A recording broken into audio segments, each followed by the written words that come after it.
Hey guys, welcome back to next video. और आज की वीडियो बहुत इंटरेस्टिंग होने वाली है बिकॉज आज की वीडियो में हम बात करने वाले हैं ऐसे 10 बातों की जिनको आपको जानना बहुत ही ज़रूरी है।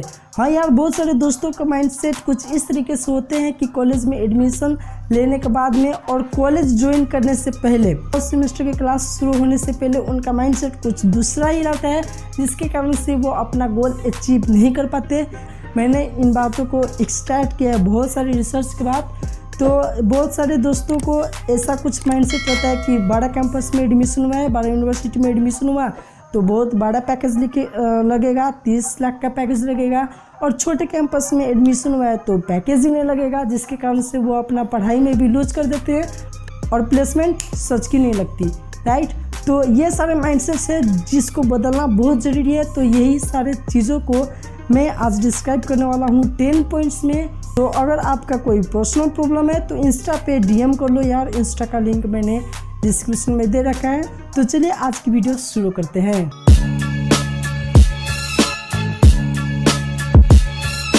The first thing I would like to share is know your college. अपने कॉलेज को पहचानो। आप जो कॉलेज में एडमिशन लेने वाले हो, हेयर कॉलेज मीन्स यूनिवर्सिटी भी बोल सकता हूँ मैं। तो आप जो यूनिवर्सिटी या कॉलेज में एडमिशन ले रहे हो वो कॉलेज कैसा है, वो कॉलेज के फीचर्स क्या हैं, वो कॉलेज में कैसे कैसे टीचर्स हैं। आप उस कॉलेज के एक दो सीनियर को, जो आपके फैकल्टी को, उसको पकड़ो और उससे होनेस्ट रिव्यू मांगो आपके कॉलेज की क्लास टाइमिंग्स क्या है, कॉलेज में डेवलपमेंट, पर्सनालिटी डेवलपमेंट या प्लेसमेंट की व्यवस्था कैसी है, इवेंट्स कैसे है, ये सब चीज़ अपने कॉलेज के बारे में पहचानो। कॉलेज क्यों इम्पोर्टेंट है यार? तो कॉलेज एक ऐसा प्लेटफॉर्म है ना जहाँ पे आपको जॉब के लिए, प्लेसमेंट्स के लिए आपको एक मौका मिलता है, राइट। कॉलेज आपको उसके लिए तैयार करता है कि आप प्लेसमेंट के लिए कैसे तैयार हो रहे हो। एक बात मैं यहाँ पे ऐड करता हूँ कि आपसे कोई बोल रहा है कि आपका कॉलेज छोटा है, आपके कॉलेज से अच्छा प्लेसमेंट नहीं निकलता, ऐसा कुछ नहीं है। इसे आपकी पढ़ाई को कोई भी फ़र्क नहीं पड़ना चाहिए, ये बात समझ लो। सपोज मान लेते हैं कि आज कोई बंदा बिट्स प्लानिंग के 40 लाख का पैकेज फोड़ता है तो आने वाली नेक्स्ट बैच को क्या लगेगा, बिट्स प्लानिंग अच्छा है। अगर कल का कोई किट का बंदा 50 लाख का पैकेज फोड़ता है तो आने वाली बैच को क्या लगेगा, किट अच्छा है। सो आप ऐसे कंपैरिजन नहीं कर सकते प्लेसमेंट के आधार पे कौन कैंपस अच्छा है। कॉलेज हम लोगों से ही तो बनती है ना यार। अगर हम अच्छे हैं, हम टैलेंट हैं, हम अच्छे प्लेसमेंट फोड़ेंगे तो कॉलेज अच्छा होगा ना। तो college it's all depends on student कैसे, वहाँ के आप कैसे हो, उससे आपका कॉलेज का फ्यूचर डिसाइड होगा, ठीक है। तो now the second thing is personality development. तो बहुत सारे स्टूडेंट्स ऐसे होंगे जिन्होंने अपना माइंडसेट बना रखा होगा कि यस, अब कैंपस जब स्टार्ट होगा तो बस पढ़ना ही है, पढ़ना पढ़ना पढ़ना, बस पढ़ना ही है। और वो क्या करेंगे, 4 इयर्स तक सिर्फ पढ़ेंगे, अपने पर्सनालिटी डेवलपमेंट में कोई ध्यान नहीं देंगे, जिसके कारण से ऑफकोर्स उनका प्लेसमेंट जो है अच्छा नहीं आएगा। बिकॉज जो प्लेसमेंट लेने आएंगे वो बस आपके जो पढ़ाई को है सिर्फ उसको नहीं देखते हैं, वो आपको पर्सनालिटीज को भी देखते हैं। सो पर्सनालिटी डेवलपमेंट से मेरा मतलब क्या है कि आप अपना फिजिकल अपीयरेंस पे भी ध्यान दो। अब अगर ज़्यादा मोटे हो तो जिम पे जाओ या वेट लॉस के लिए जुगाड़ लगाओ, पतले हो तो वेट गेन करो, यानी कि पर्सनैलिटी में आपको अच्छा दिखना चाहिए। उसी के साथ साथ आपको कम्युनिकेशन स्किल में भी अच्छा होना चाहिए। सो अब कम्युनिकेशन स्किल के लिए क्या करोगे, अगर आप इंट्रोवर्ट हो तो इंट्रोवर्ट नहीं रहना, आपको नए नए ग्रुप्स में चैट्स करने हैं, लोगों से बात करने हैं, डिफरेंट इंटरनेशनल स्टूडेंट से भी बात करने हैं इंग्लिश में, और बहुत सारे लैंग्वेज में भी बात करो जो लैंग्वेज आपको आता है, ठीक है। और कम्युनिकेशन स्किल को स्ट्रॉन्ग बनाओ, इंट्रोवर्ट नहीं रहना। कैंपस में जितने भी इवेंट्स है, क्लब्स है, उनमें भी ज्वाइन हो, उनमें भी एक्टिव हो और अपने पर्सनालिटी कैरियर को और पर्सनालिटी डेवलपमेंट में ध्यान दे। अब इससे मतलब मैं ये नहीं कहना चाह रहा कि पढ़ाई को एकदम से इग्नोर ही कर दो। 75% पढ़ाई में हो तो 25% अपना पर्सनालिटी डेवलपमेंट में ध्यान दो यार।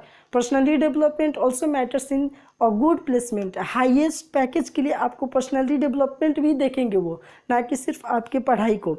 तो यस, पर्सनालिटी डेवलपमेंट मैटर्स। आप सिर्फ ऐसा माइंडसेट नहीं रखो कि सिर्फ पढ़ना ही है। आपके दिमाग में ये भी होना चाहिए कि हाँ, कैंपस में जाएंगे, कम्युनिकेशन स्किल बढ़ाएंगे, फिजिकल अपीयरेंस पे ध्यान देंगे और हाँ, पर्सनालिटी डेवलपमेंट ऑल टुगेदर मैं बोलूँ तो पर्सनालिटी डेवलपमेंट में आप ध्यान दोगे। So this is the second point कि आप पर्सनालिटी डेवलपमेंट में अच्छा खासा ध्यान दो, इसको अच्छा करो। Now the third point is placement. So many of you are very मतलब कि इसी के लिए वेट कर रहे होगे कि भैया प्लेसमेंट्स के बारे में कब बताओगे। Okay, so I am telling about placements. So placement का कोई गारंटी नहीं है। आप बड़े से बड़े कैंपस में भी हो तो ऐसा कोई नहीं बोल सकता कि श्योर 30 लाख का पैकेज तुमको मिल ही जाएगा। तो फाइनल बात यही है कि आप पर्सनैलिटी डेवलपमेंट के साथ साथ अपने पढ़ाई को भी स्ट्रॉन्ग करो। का ऐसा लगता है कि आपके कॉलेज में बड़े बड़े कंपनीज नहीं आते हैं तो कैसे होगा, तो of course off campus placement भी होते हैं, या बड़े बड़े कंपनीज में आप कैंपस से ना होके दूसरे अलग ठाव से भी ऑनलाइन अप्लाई करके आप उसके प्लेसमेंट्स के लिए भी देख सकते हो। उससे बहुत सारे रिलेटेड वीडियोस भी आएंगी या बहुत सारे रिलेटेड वीडियोस यूट्यूब पे है। अगर आपके कैंपस में बड़ा कंपनी नहीं आता तो टेंशन नहीं है, उसके लिए भी उपाय है। लेकिन आप अपने पे मेहनत करो, अपना पर्सनालिटी डेवलपमेंट करो, तभी कंपनीज आएगा आपको लेने। तो वो क्या देखेगा आप में, आपका देखेगा पर्सनालिटी कैसा है, आप कैसे पढ़े हो, और मतलब कि आपके टैलेंट्स को वो निखारेगा तभी तो लेगा ना। वो अपने आपका कॉलेज का टैग दे के थोड़ी लगा कि आप किड से हो तो आपको ले लेंगे, आप बिट्स प्लानिंग हो तो आपको ले लेंगे, आप कोई छोटे कॉलेज से हो तो आपको नहीं लेंगे। नहीं, वो नहीं देखता। वो देखता है कि आपका पर्सनैलिटी कैसा है, आप अपने पढ़ाई में कैसे हो। और इसी के साथ साथ प्लेसमेंट के लिए हाँ, स्टडी भी मैटर्स करता है, CGPA भी मैटर करता है। कोई कोई कंपनीज में तो आपको बैठने ही नहीं मिलेगा इफ़ 7+ GPA नहीं है तो। हाँ, ऑफकोर्स सो पढ़ाई में भी ध्यान देना पड़ेगा प्लेसमेंट्स के लिए। सो ये सारी चीज़ें प्लेसमेंट्स के related. Now let's talk about job as a career. So आप अगर सोच रहे हो कि आपका जो एंडिंग गोल है वो सिर्फ जॉब ही है, तो ऐसा मत सोचो यार। जॉब के अलावा भी बहुत सारी चीज़ें जो हम कर सकते हैं। So here I will talk about computer science stream, ठीक है। तो अगर आप इंजीनियरिंग में हो और कंप्यूटर साइंस ब्रांच को हो तो आपने एक ऐसा ब्रांच चूज़ किया है ना जिसमें आपको जॉब नहीं भी मिलती तो आपके लिए हज़ारों रास्ता मिलता है। तो कंप्यूटर साइंस से आप अपने लिए एक ऐसा दरवाज़ा खोले हो जहाँ से तुम फ्रीलांसिंग भी कर सकते हो, ठीक है, एंटरप्रेन्योरशिप कर सकते हो, ठीक है। और इसी के साथ साथ में तुमको हायर स्टडीज़ के भी मौका मिल जाएंगी। उसके बाद में आप सिविल सर्विस के लिए भी फाइट कर सकते हो, सोच सकते हो के लिए। और सबसे मेन चीज़, आप अपना खुद का स्टार्टअप भी खोल सकते हो। एक जिंदा एग्जांपल मैं दे सकता हूँ आपको। फेसबुक, जो फेसबुक भी क्रिएट किया था वो कंप्यूटर साइंस का ही स्टूडेंट था। उसने बीच में पढ़ाई छोड़ दी थी, मार्क जकरबर्ग ने, लेकिन कंप्यूटर साइंस का है, खुद से क्रिएट किया और उसी को अपना ओन बिजनेस भी बना लिया। तो डेवलपमेंट करके खुद का बिजनेस भी क्रिएट कर सकते हो कंप्यूटर साइंस को। जॉब के अलावा भी आपको बहुत कुछ करने को मिलेगा। सो ये पॉइंट भी आप रखो कि job is not only the option. So number 5 पे आता है कि know link with 12th class, और तुम्हारा जो पिछले का स्टडीज है उससे आगे का पढ़ाई का कोई भी लिंक नहीं होने वाला। बहुत लोग ये बोलेंगे कि मैं कंप्यूटर साइंस स्ट्रीम में हूँ, मेरे 9th 10th 11th 12th किसी में कंप्यूटर नहीं था तो मुझे कुछ दिक्कत होगी। नहीं दिक्कत होगी भाई, जो भी आप पढ़ोगे एकदम 0 लेवल से स्टार्ट होता है। जो भी आप पढ़ोगे, यदि कोई पढ़ा हुआ है कोई नहीं पढ़ा हुआ वो डजेंट मैटर, आपको 0th लेवल से पढ़ने को मिलेगा। तो आपके 11th 12th में कंप्यूटर साइंस नहीं था तो कोई टेंशन नहीं है, आपको 0 लेवल से पढ़ने को मिलेगा। लेकिन हाँ, और एक एडवाइस मैं देना चाहूँगा कि आपके क्लास शुरू होने में 1 वीक से भी कम बाकी है, 1 मंथ से भी कम बाकी है, तो आप क्या करो कि कंप्यूटर के बारे में कुछ नॉलेज रख लो। आउटपुट इनपुट डिवाइसेस क्या होती हैं, ये सारे चीज़ के बारे में नॉलेज रख लो, जो आपको यूट्यूब में मिल ही जाएगा। सो फाइनल बात इसको कंक्लूड करूँगा कि 11 12 से कोई भी लिंक नहीं रहता। इसको मैं ऐसे डिस्क्राइब कर सकता हूँ कि मैंने 11 12 में बायोलॉजी नहीं पढ़ी, लेकिन क्या करें, इसमें बायोलॉजी है, हमको फर्स्ट सेमेस्टर में बायोलॉजी पढ़ना था तो उससे कुछ दिक्कत नहीं हुआ, एकदम 0 लेवल से पढ़ाया, पूरा कुछ अच्छा से समझा के पढ़ाया। सो इसीलिए 12 क्लास से कोई लिंक नहीं होता ये। सो जो 6 नंबर का टिप्स है, जो 6 नंबर का पॉइंट है वो स्पेशली कंप्यूटर साइंस स्ट्रीम वालों के लिए है। So if you are not from computer science, इसको आप स्किप कर सकते हो। तो 6 point I would like to say, computer science is not everything about programming. Computer science choose किए हैं तो आपको बस प्रोग्रामिंग कोडिंग यही करना है, ये ज़रूरी नहीं है। कंप्यूटर साइंस अगर चूज किए हो, इंजीनियरिंग चूज किए हो तो इंजीनियरिंग में सिर्फ कोडिंग के अलावा ना होकर इंजीनियरिंग में आप 4 साल में लगभग 40 सब्जेक्ट्स तक पढ़ते हो, राइट। तो 40 सब्जेक्ट्स में सारे सब्जेक्ट्स तो प्रोग्रामिंग के कोडिंग के नहीं होंगे ना, तो इसमें आपको बायोलॉजी भी होगा, इकोनॉमिक्स भी होगा, जावा प्रोग्रामिंग भी होगी, C++ भी होगा, बहुत कुछ होगा। प्रोग्रामिंग के अलावा भी बहुत सारी चीज़ें जो कि आपको पढ़ाई जाएंगी।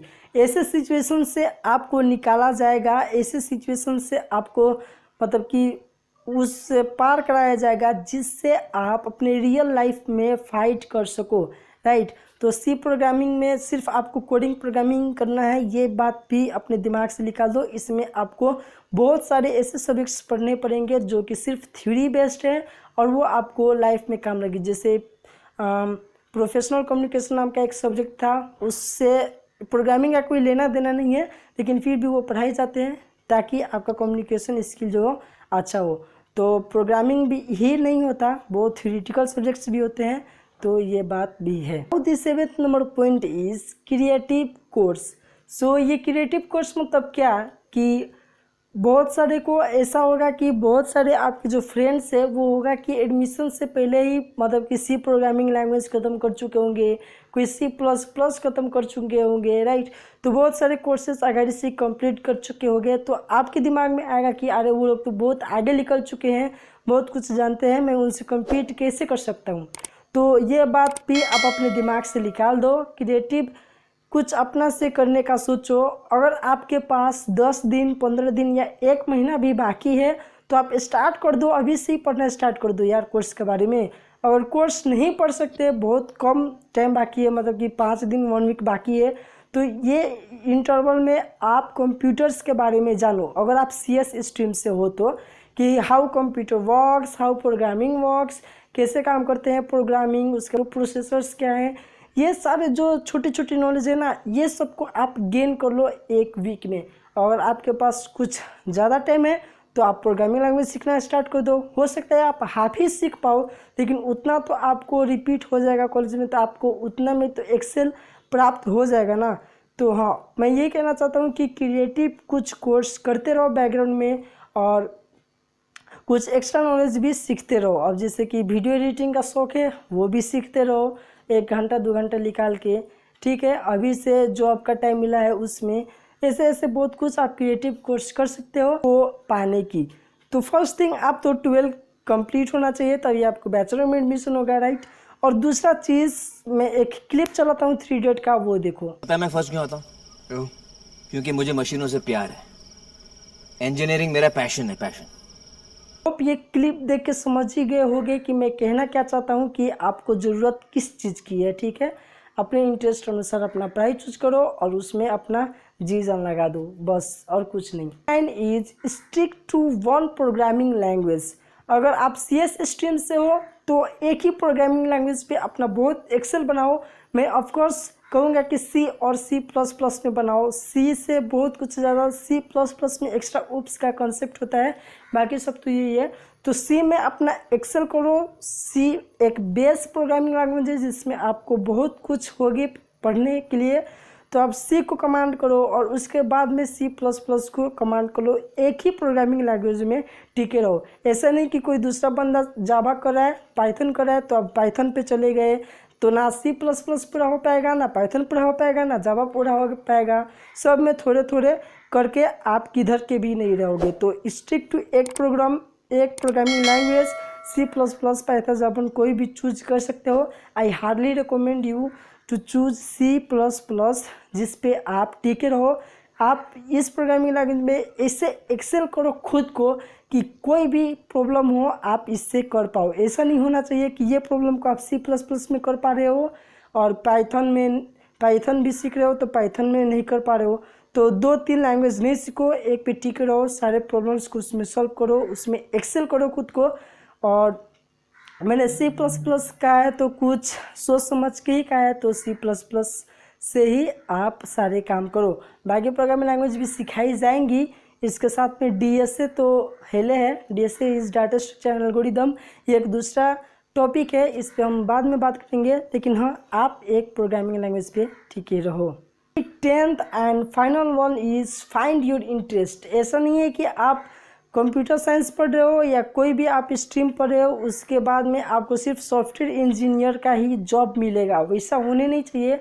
आप पढ़ते जा रहे हो तो आपके मन में एआई के तरफ जाना होगा तो वहाँ पे जाओ, रोबोटिक्स में जाना है तो वहाँ पे जाओ। अपना जो इंटरेस्ट बन रहा है जिस सेक्टर में, उस अनुसार से अपना आगे का पढ़ाई करो और उसी सेक्टर में जाओ। सॉफ्टवेयर इंजीनियर है तो सॉफ्टवेयर इंजीनियरिंग में जाओ, हार्डवेयर के तरफ जाना है तो हार्डवेयर की तरफ जाओ, लेकिन अपने इंटरेस्ट के साथ। Now I would like to add one bonus here. तो थोड़ा सा जो है 4 इयर्स में आप अकेले पक जाओगे, तो मतलब कि थोड़ा सा लव लाइफ में ध्यान दे सकते हो, कंपलसरी नहीं है, और उसको एक पार्ट नहीं बना लेना अपने कैरियर का, ठीक है, क्योंकि कैरियर के बाद में भी लव लाइफ स्टार्ट हो सकता है। लेकिन हाँ अच्छे से मतलब कि बोलते हैं ना, फोकस होने के लिए कोई रहता है साथ में तो अच्छा कैरियर बनता है, तो ऐसा बनाओ। अब ये नहीं कि पढ़ाई लिखाई छोड़ के, डेवलपमेंट छोड़ के उसी में लगे रहे, ऐसा बिल्कुल मत करना। दिस इज़ वार्निंग एंड मतलब कि सजेशंस भी है मेरे तरफ से। अबे पढ़ाई लिखाई में ध्यान लगाओ, आईएएस बनो और देश को संभालो। So guys, this is the end for this video. I hope you like this video. अगर ये वीडियो आपको अच्छी लगी तो लाइक ज़रूर कर देना, और चैनल पे नए हो तो चैनल को भी सब्सक्राइब कर देना, बिकॉज ऐसी बहुत सारी वीडियोस आने की बाकी है अभी। सो अभी के लिए इतना ही, मिलते हैं नेक्स्ट वीडियो में। Till then take care.